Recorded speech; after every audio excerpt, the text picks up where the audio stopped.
તો બટેકા પૌવા તો બધાને લગભગ ભાવતા જ હોય, અને અમે ગુજરાતી સવારના નાસ્તાનું બધું રાતના ખાઈએ. તો જો સિંગદાણા લઈ લીધા છે, ડુંગળી સુધારી લીધી છે, મરચાં સુધારી લીધા છે, મીઠો લીમડો લઈ લીધો છે, અને અહીંયા આપણે 2 બટેટાઈ સુધારી લીધા છે, અને પૌવામાં મીઠું નાખીને ધોઈને એને સોક કરી લીધા છે. તો કઢાઈમાં તેલ ગરમ થાય ને એટલે સૌથી પહેલાં છે ને આપણે સિંગદાણા તળી લેશું.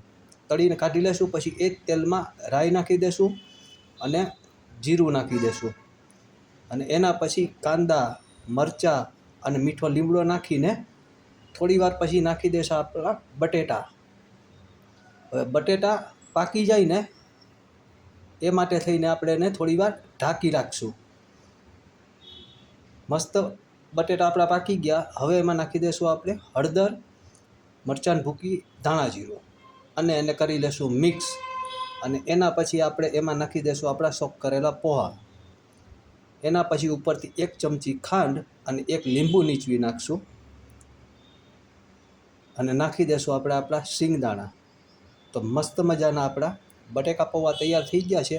તમને બટેકા પૌવા ચા હારે ભાવે કે છાશ હારે ભાવે કમેન્ટ કરજો.